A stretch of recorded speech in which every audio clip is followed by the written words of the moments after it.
Hydrangeas, known for their stunning blooms, can be one of the most rewarding plants to have in your garden. However, one question that often makes gardeners hesitate is, should I trim my hydrangeas? It's a concern I hear time and again.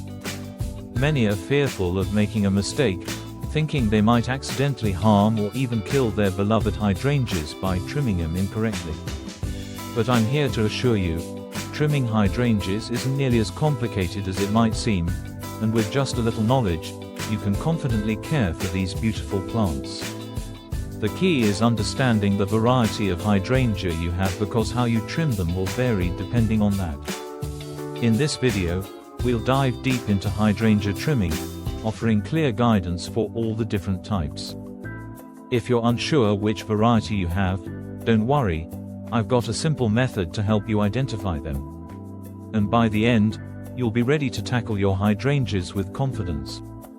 Identifying your hydrangea. The first step before we even think about trimming, the first step is identification.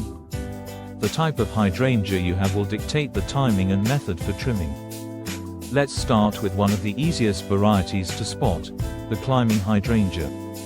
These hydrangeas are quite unique compared to their counterparts.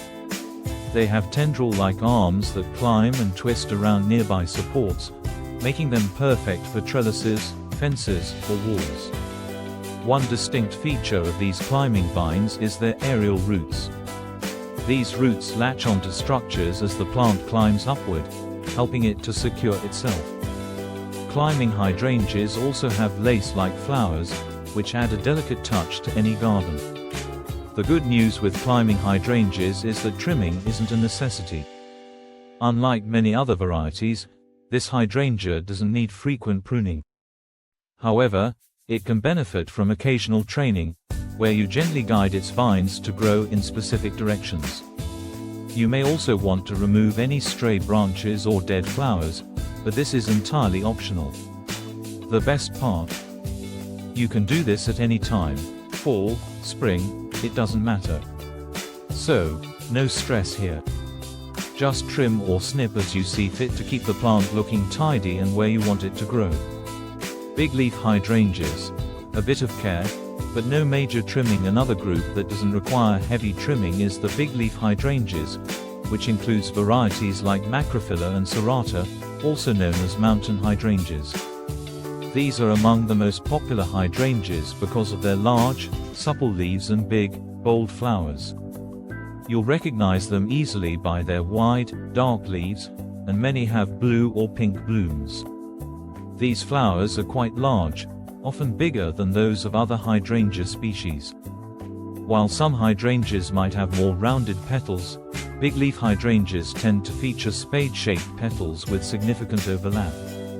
Even though trimming isn't essential, these varieties can sometimes experience dieback, especially in colder regions like northern Michigan. In the spring, once the plant starts to leaf out, it's a good idea to remove any dead stems or flowers. This will ensure the plant remains healthy and can focus its energy on producing fresh blooms.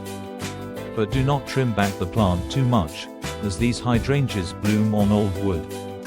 This means that the flowers for next year are already formed and you don't want to cut them off prematurely. Oakleaf hydrangeas. A beautiful and low-maintenance option. Next up, we have the oakleaf hydrangeas or Hydrangea quercifolia. These plants are easy to identify because their leaves resemble those of an oak tree. The leaves also turn a stunning red or purple in the fall, giving them year-round appeal.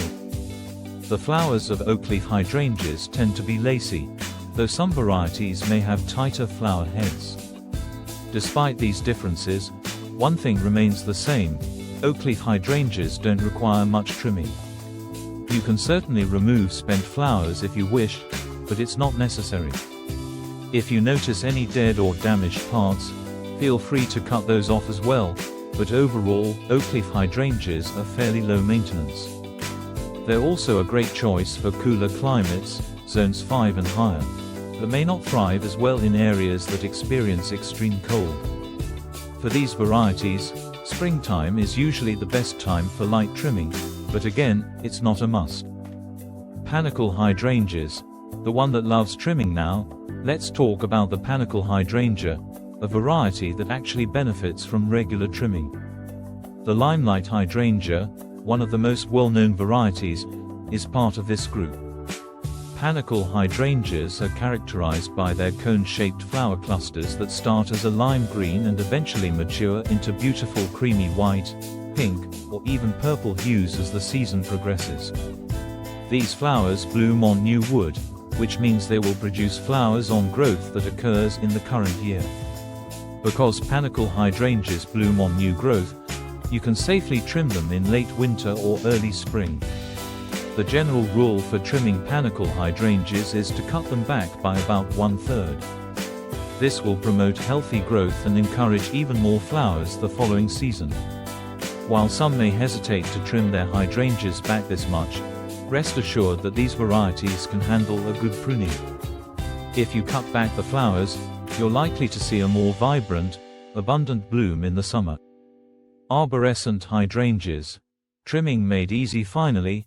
Let's discuss the arborescent hydrangeas, which include varieties like Invincibelle Ruby and Annabelle.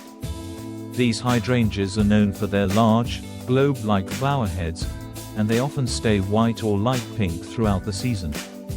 You'll notice that these flowers tend to be smaller in size than the panicle variety, but they form a much denser cluster. Arborescent hydrangeas are tough and resilient, and trimming them back is relatively simple. For these types, the best time to trim is in early spring. Like the Panicle Hydrangea, arborescent hydrangeas bloom on new wood, so you don't have to worry about losing next year's flowers if you cut them back. You can safely trim them by 1/3 or more to maintain their shape and ensure they continue to produce new growth. You may also want to remove any dead or damaged branches to keep the plant looking neat. Don't overthink it. Trimming hydrangeas is easier than you think. The bottom line is that trimming hydrangeas doesn't have to be stressful. Once you identify the variety you have, you'll be able to determine the best approach. Some hydrangeas, like the climbing and big leaf varieties, require little to no trimming, while others, like the panicle and arborescent varieties, benefit from a good cutback each year.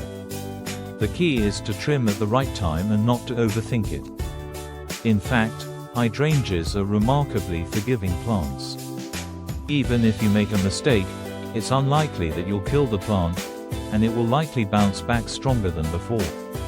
One of the easiest ways to trim is to use a hedge trimmer.